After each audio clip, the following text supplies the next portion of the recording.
So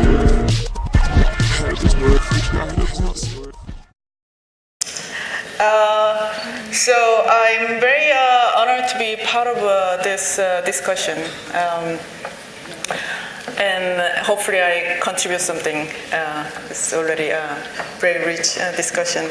So we have two offices set up, physical setup in New York and Seoul, to build the local knowledge and to build the more tighter relationship with the local specialties and also the important client.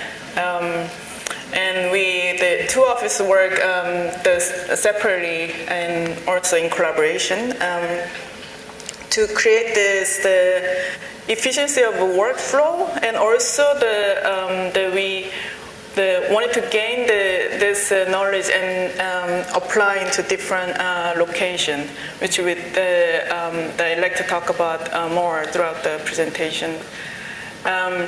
So it's just brief the background of ourselves. This is sort of a general trajectory of our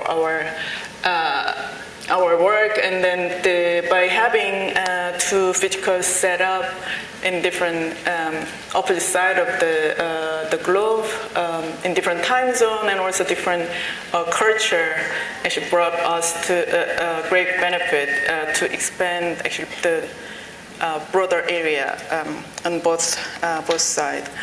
So as an architect, we deal with all these different elements. So social, zoning and structure, of course, sustainability. And when we deal with these different elements, the conventional approach is edited approach, which is you solve one at a time. That creates the redundancy that we found. So our approach is we tackled everything at the same time in the beginning of the design process, so that we can create the maximum effect with the minimum means. So, which brought us down to the SSD, which is the abbreviation of single speed design. It came from single speed bike. So that was the very brief our introduction and history, and hopefully the philosophy behind of it. Today I'm going to talk about the micro-urbanism. It's the topic that we researched and studied throughout our project. And I'd like to share today the various scale and program of our project, that how we tested out and what kind of result we draw out. When we talk about this, we set up the different issues, various issues that with the two words that usually take the position and the both side of the spectrum. And what we are trying to do is trying to come up with build a spectrum between these two sides. So it's not the solution either or, but the solution that actually that fulfill both the questions and the requirements, and also in the middle. So one of the first thing is the physical and perceptual. So this is the very small box that we built for Gwangju Biennale in Korea. So it's 2 meter by 2 meter by 2 meter box. It's the from outside is very defined and define the space. And when you go through the inside, through the opening, then through the reflection, that all of a sudden you get this infinite space. Then you have this inversion of a very defined boundary, and through the visual experience that you have the infinite boundary. Then we can think about how we can use this the phenomenon to push the limit of the architecture.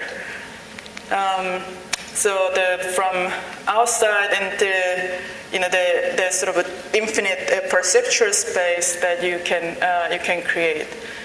So we constantly the question how we can push the potential of the architecture so it can do actually more, and also answer the current very rapid change of the society that we are facing. So the next step of the words is owning and sharing. So these days we discuss a lot about the sharing. Sharing economy, sharing space, sharing property, things like that. Then our question is how we can invigorate the idea of sharing by enhancing the idea of owning. Because if we focus on only sharing, it needs to be more forceful. We have to sort of answer the other side of the spectrum, which is the people's desire of the want to have the sense of ownership. So this is the loft space that we designed in New York, Chelsea area.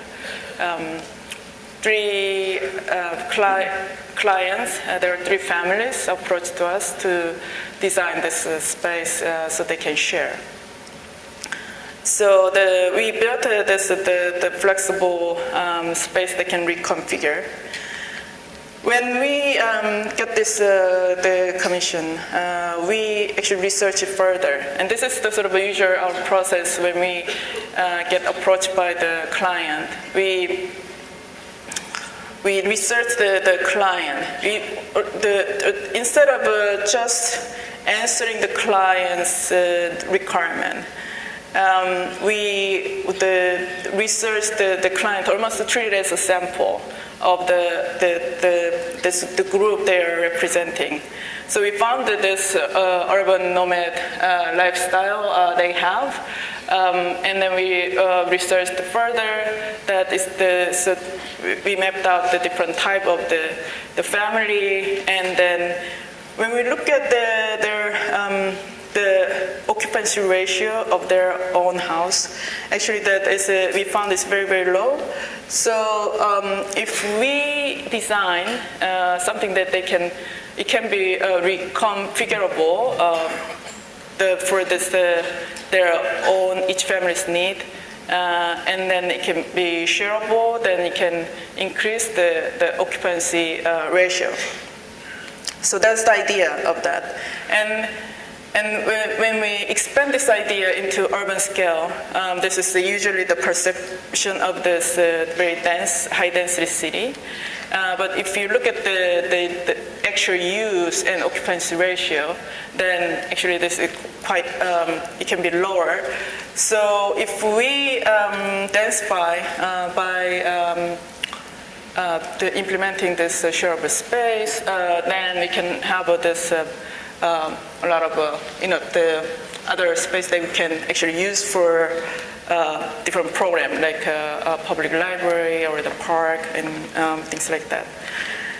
Going back to the space itself, so as you can see, the existing setup is very open, and it is a great view to Empire State Building. So we slanted wall to maximize the view to one side, but while keeping still the sense of openness.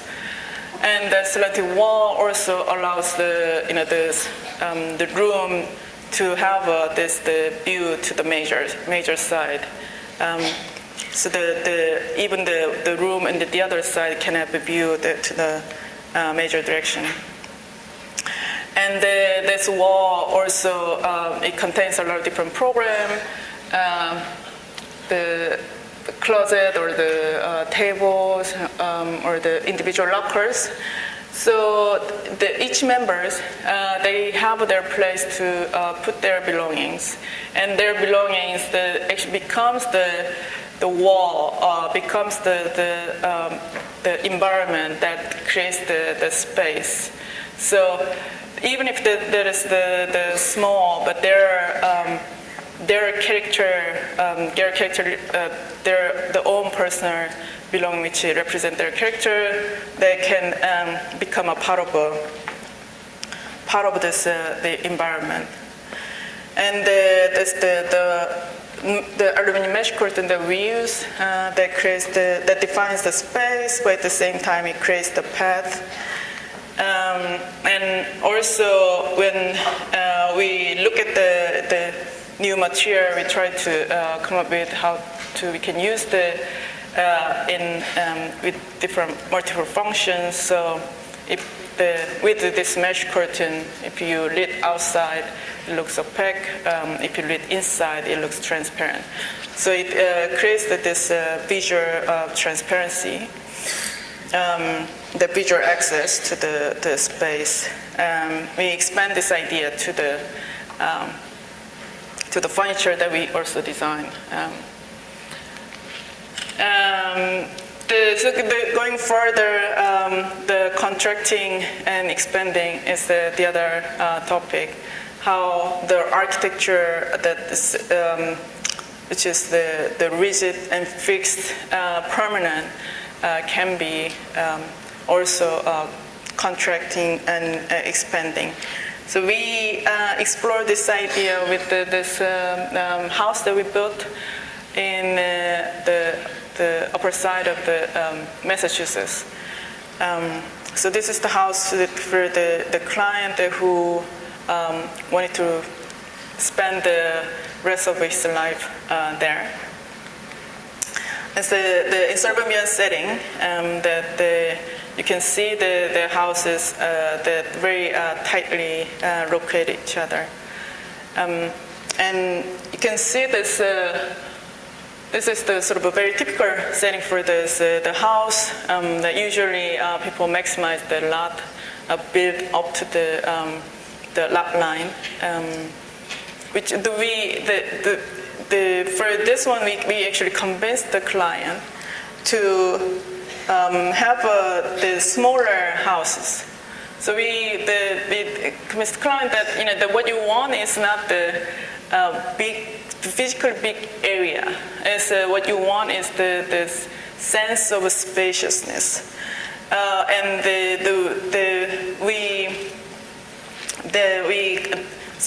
you can actually build a smaller space, but without losing the sense of spaciousness, and therefore actually you can reduce the energy to maintain the house, and also that you can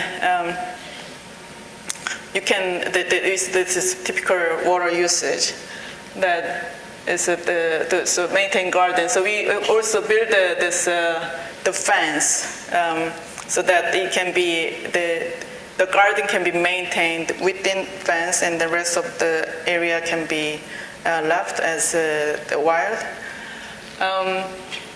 So this fence actually creates the extended wall that forms the private space, and which is within the boundary. Actually, you can have this indoor space and outdoor space at the same time. And this variety of the space, actually, the house that the people can actually maximize the use of this space. The seasonally, so that you can have during the cold weather that you can use you can only warm the enclosed area. Then very hot weather. Also, you just need to cool down the only enclosed area. But then the sense of the space actually goes beyond the enclosed area. So we had this idea of this expansion of the space. So this is your perceptual space, where although this is the sort of the area that you built, the same with the kitchen area. There's a dining area. And then we also implement heavily this passive heating and cooling. So it's one of the space. This is a chimney. We can bring in the chimney effect into this the smaller house. So we can bring the air, sucking the air, and then through the pressure difference that we can vent out the hot air. So even this kind of a tiny space, we wanted to include that as a part of the bedroom.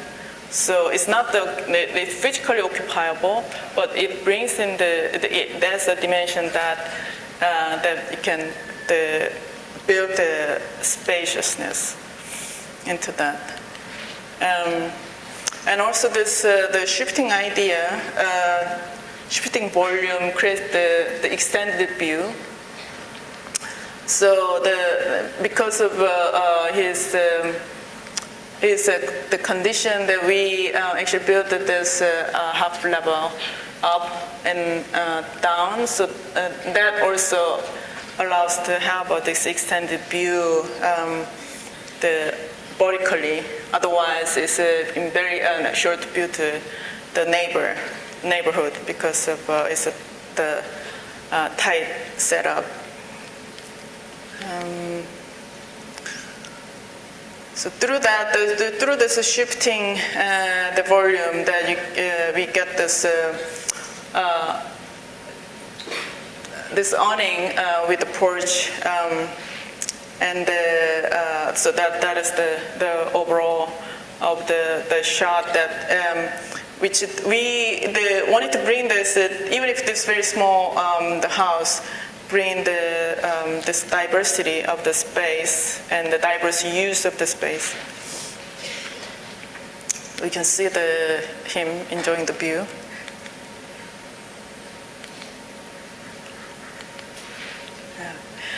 And the next issue is the timing and programming. Timing and programming is more and more we are facing these issues that as an architect, we usually the program usually given you by the client, by the setup, and more we are asked to, and also we are in position that we actually need to develop this the program, and we have to rethink about the characteristic program. We had this moment, and when we participate, is part of all those 100, which is the 100 architects created by AIA. That is, so we are asked to design this villa in Ordos. So you can see the AIA is filming here. The 100 architects. It's very. There's a lot of pressure within that room, I remember. But then the side was it's just it's desert. So there's no sense of context. There's no trees, no street even. So there's nothing to react to except the climate condition. So we focus on the program itself, the program that go into the more. So we are asked to put the 36 rooms in this one villa. So we divide this the room into different program, and we stack the room by a program to make 8 towers. We choose 8, it could be 5, but we choose 8 because 8 is a good number in Chinese culture. And then each tower can be turned on or off depending on time of day. So that is in a specific time of the time of day that the room get to use. so the energy can be saved. And also the group of towers that creates this more like a community like atmosphere instead of the big mansion or gigantic mansion that you can see in the a lot of suburban development. And also because of a tower, each room can have a natural ventilation and also the view directly to the outside. So each tower has the unique condition from the entry tower with a lot of sun from the top, and because of as you saw in the urban planning, it's very tightly located, so there's not much of view to the neighborhood and horizontally. So we brought the view to the vertical, so you can get the view, and the verticalness also allow us to have this very private space, like a bedroom, can have a spectacular view. So depending on where you are, which level you are, the same program can have very different conditions. And we are asked to use the local construction technique. So this slanted volume actually is within the centroid of this volume, actually within the foundation, so it becomes the stable. So from the base, is connected. As you go up, the tower gets separated so that the natural light can go all the way down, and then it can have its own individual the garden on the top. So this sort of the mesh of this space the mesh of the tower have this unexpected encounter, and with this courtyard condition. During the night, during the day, we have a different relationship between the outside and inside.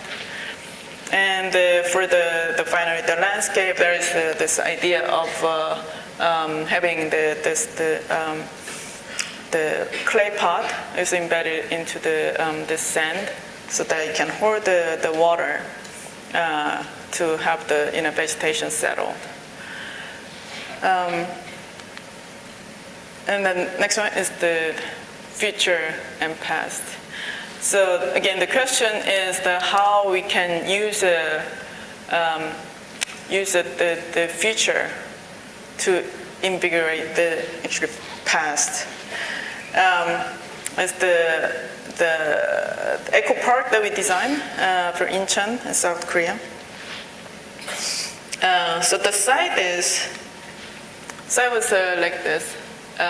So there's a lot of infill development, and then through all this new infrastructure and new development, new built area, this is a sort of a little bit hint of island. So once it used to be island, now it became a part of land. It lost the identity of island completely. So this was the old photo that shows the conditions. It's the island that is this pad that appears in low tide and disappears in the high tide. So it used to be a very famous day spot. So when the couple visit that island, they have this good excuse to get stuck after the high tide, so that they can get to stay in the island for overnight. So it was there is this historical and also cultural memories that this island have. So our idea is how to then bring in the idea of and the sense of the island. So we sort of use the existing condition of the curved edge and to bring in this the seawater, and then so island became the island again. And then through this tidal action, we can make this landscape around this park, and then that brings in also the natural species. And other project, we researched also on this that what is the sort of the issues that this site has. So there's a lot of fishery industry before, and then we looked at the what happened is that after this whole big redevelopment happened, the fishery industry got pushed out, and then they left with a lot of this trash. So we found that it becomes the very hard pollution problem. So we looked at those elements and to build this eco park so that this abandoned boat can become a good material to build this artificial reef. And then buoy and the rope, and then we used to build this floating bridge that connect this land and the island. And then this, of course, oyster farm is to purify the water, things like that. So we, by using the recyclable material from the site, it was also this part of the bringing the history into this the island, and we through this and then through the tidal action, this natural landscape hopefully just settle there, and the bridge actually is the floating, so it doesn't touch the ecosystem underwater, and then there's the bridge becomes it's not only the bridge, but then the bridge works almost as a plaza, so people actually can stay there for this yearly event. Diversity and density. How we can achieve diversity and density at the same time is the very big issues, especially when we deal with this tight urban condition. It's the gallery, the white block gallery, is located in Paju area.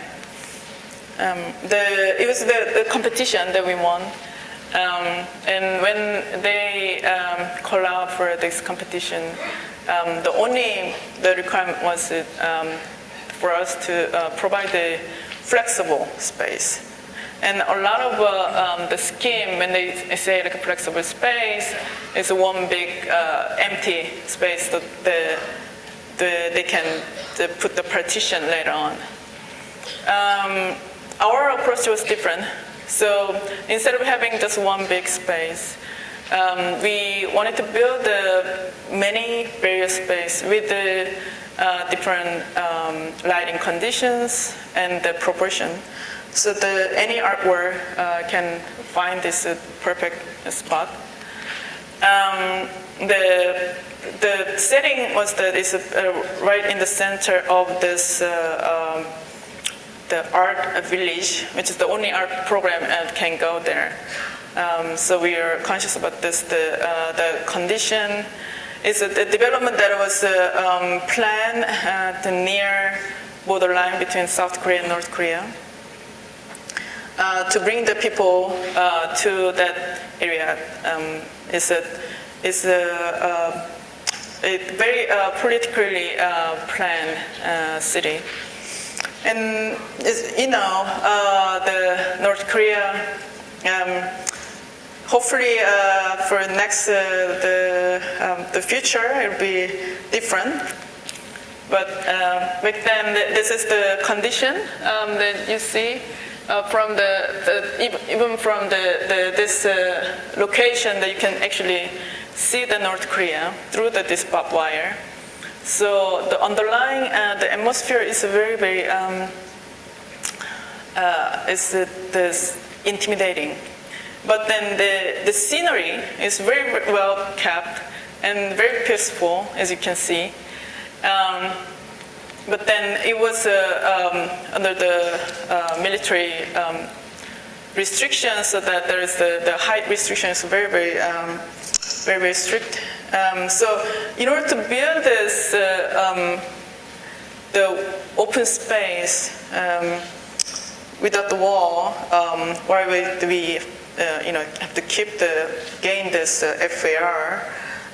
Then what you get is this pancake space. So it's all homogeneous, boring.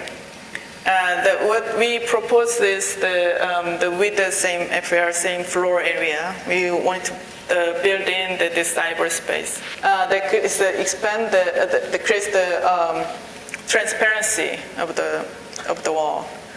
And so when you enter through this space, through this only the slightly curved area, through the angle, you get directly lead to this departure point of this whole circulation.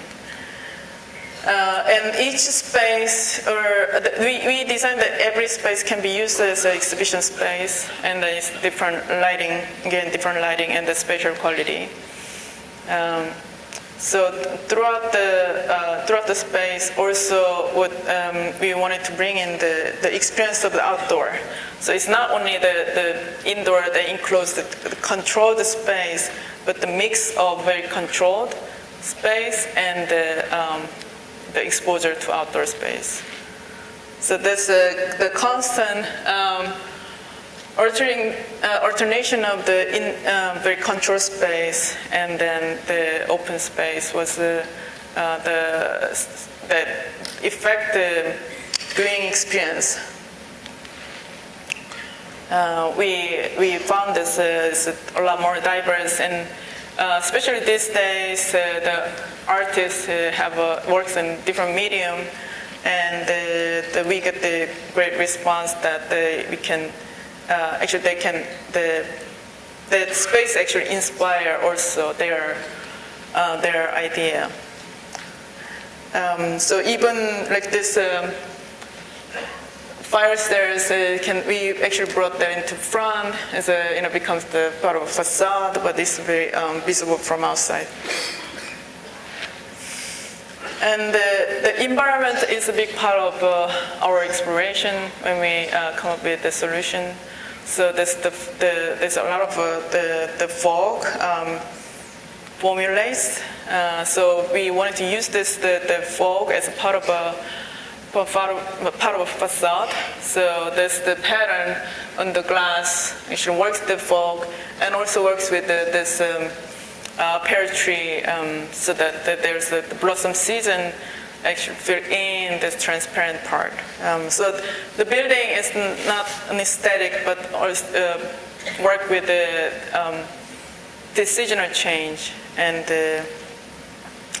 that we actually wrote this program to identify where the pattern needs to be in order to reduce the heat gain, also the cut off the glare. And then we sort of work with this 10 pattern, which is due to the limited budget. So with the sort of a template, we were able to create this more natural look than the geometrical the pattern. pushing through after the timing and programming, the surveillance is the issue that we are running into a lot when we build this urban condition. So we looked at this data, which is as you can see, there's a behavior. This is the things that affect to the emission reduction. So how to reduce the environmental footprint. So unlike what people assume, like all this renewable, the materials or the physical interventions, actually behavior change affected a lot in this carbon footprint. So when we looked at when we built this urban condition, we usually think about the hard infrastructure, and now there's more and more this soft infrastructure becomes important, and then how we build this the relationship between hard and soft infrastructure. That was the question. And this is the interactive the sculpture pieces that we built. Originally designed for this underutilized plaza in the Providence in Rhode Island in US. But then we didn't get it built, so the client actually saw the opportunity, client of this white block, so we got it built in there. Which is we used this data from the surveillance camera. So it detects the people's movement, and also it detects the weather conditions to create this different different audio and sounds, the visual sensory experience, to map out this the path between the lake and the street. Oh, let it play. The sound doesn't come out. Oh, there it is. The landscape servants stuff like cycles. So it follows the people. The light follows the people and sound. And when people gather together, like it creates the bigger sound. Stratospheric enemy, no fear, endangered air balance, air, seasonal pattern, trees, air, environment.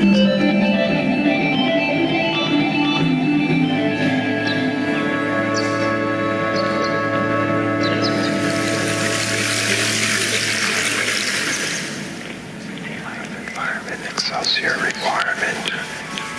Dance in sequence, climate, silence, mountains without science, Einstein. And when people are not around, they react to the weather change. So when it's the hot weather, it emits the cool light. And when it's cold, it emits the hot light.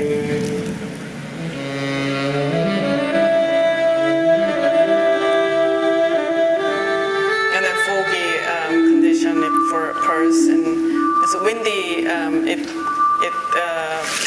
shows the direction of the wind and the velocity of the wind. So the canopy with the lighting, and that holds the sensor and the light and the speakers and that sort of creates this. The communication between the people and also the people to the weather that we try to map out. So the micro-urbanism that we are trying to address, and then the recent project that we did and in Korea that we wanted to test out this more thoroughly. Is that the micro housing that we did, we built in the southeast part of Korea. which is you can see it's developed as a residential area heavily in 80s, around the 88 Olympics. So you can see that there's a very typical, that you see everywhere in Asia, especially, and this housing development that is very static, and that it only addresses for this nuclear family. And when we look at the nuclear family, up to like 95, it contains 1/3.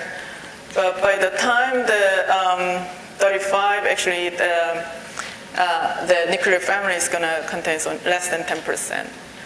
So then, what or other the family type that is going to appear, and how we react to that with the housing model.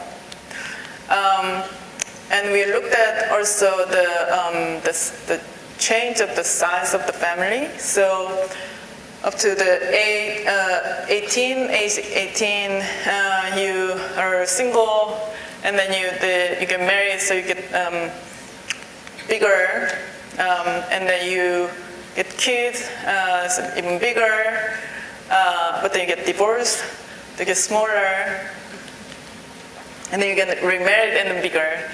And then your kids also go through the cycle, and then after a while, because life gets people live longer, so that this living longer, living alone actually gets longer and longer. So this fluctuation of the family size is something that we wanted to also address. So now we saw that we need to come up with this new type of housing that can answer this the rapid change and diverse type of the family. So this was the condition before we built. So there's this existing structure, and for this project we wanted to actually work with the client, because client is not it's just not just after all it's developer. So we wanted to in order to convince the client to put the money and also invest the energy into this development. We want to help him to come up with the business plan. So as a part of a demolition, we sort of awarded this to the artist, so that I can bring in bring in funding from the cultural support. At the same time, they actually bring in the story in this site, which is as you can see, the surrounding is not the very the popular or hip area, and usually the client doesn't want to invest in design and this kind of area. But then because of internet, so these days people doesn't they go into the space while they're working on the street, like Fifth Avenue or the major street. Actually, people find the space and research the space before they even start the trip. So this sort of hidden sort of gem effect it became very successful. And then we actually so going into the unit, so we found that this when we make the unit this micro, like what we can do, and we use a sort of an idea of this tapioca as a part of the analogy. So there's a very small strong core. It's a private space, and then it's covered with this gel, so that your private space can be expanded. And then through the construction efficiency, we keep this two module, so one rectangular and the square. But then, depending on the surrounding, the characteristic of a space can be very different. So, for instance, this same rectangular unit, the green thumb is a type of a user, can take advantage of this balcony space. And the film critic can also take advantage of the blank wall that is facing through the window. So this idea of this is how what you own is very small, but then your behavior boundary goes beyond. And also by making it small, actually adding and combining it becomes very, very easier. So we can create a very diverse type of a unit.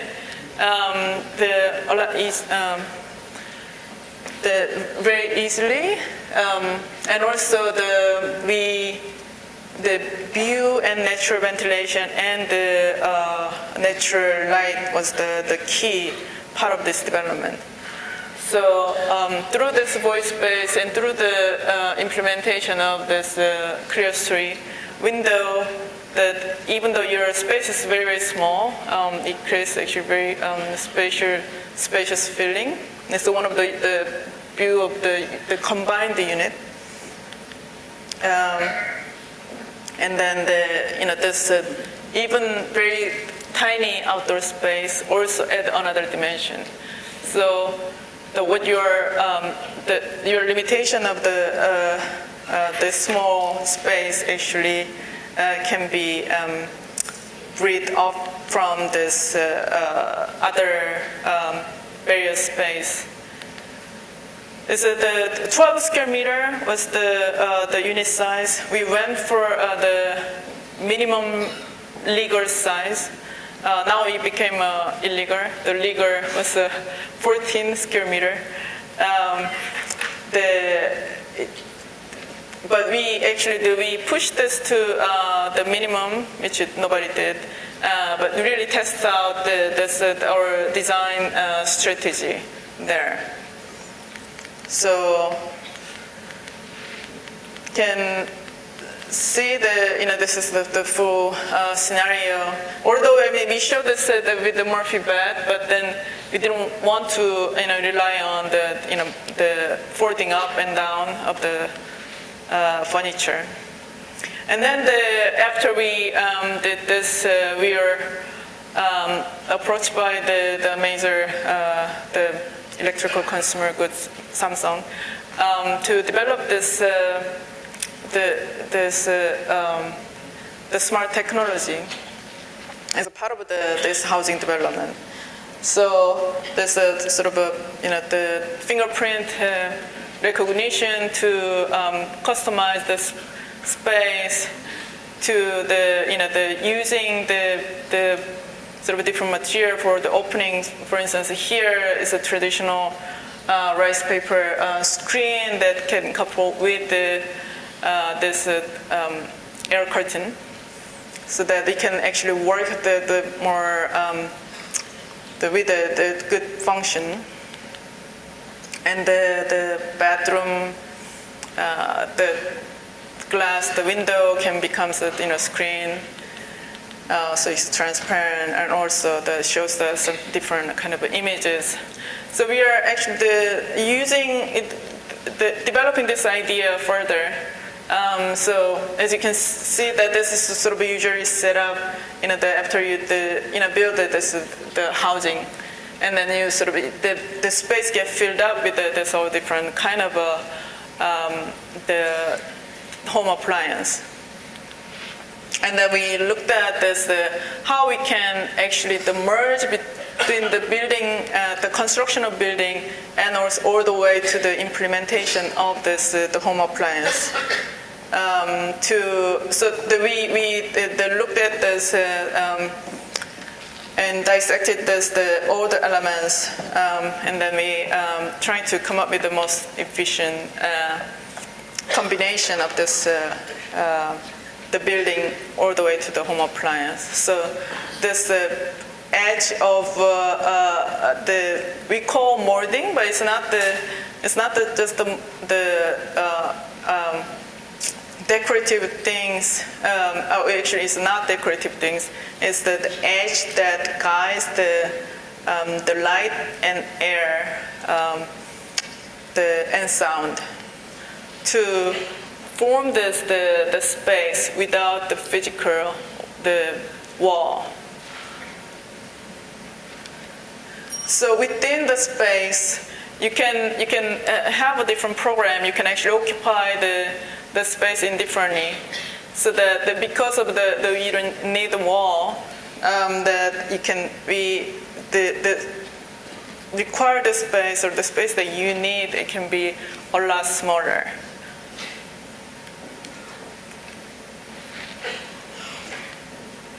And then, so this is the sort of the overall ambience. It's still on the process of developing.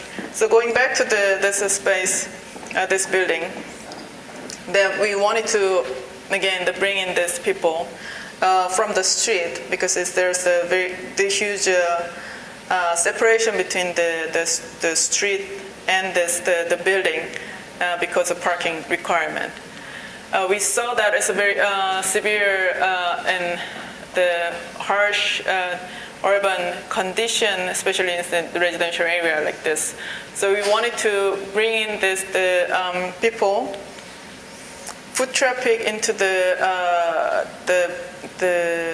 cafe / theater that we developed underneath. So through the stair entry, that this is the cafe during the day, and then it becomes the theater during the night. So there's a multiple use. Also the increase the use of the space, and the increase the value of the space. So we can actually convince the client to invest more in this construction. So it's about how we can increase the efficiency of the space, so we don't have to use a lot of space. One of the second level actually turned into the gallery during the construction, which happens a lot in Korean culture. So the gallery, also there's a cultural program, and there's a commercial program, and there's the residential program. So within this, it's very, very small, but this diversity of program actually can mutually benefit each other. So for instance, there's the cafe provide the catering service for the gallery, for instance, or the residents get the coffee or the meal from the cafes, things like that. And we looked at we researched again the neighborhood a lot.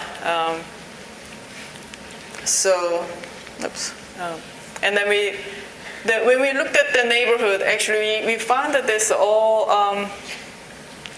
additional clutters that we only extract the program and the sort of dimensional requirement on that to build this screen. So the screen actually works in different functions. So some part becomes the security screen, or provide the privacy, or that becomes the trailers, or the electrical conduit and things like that.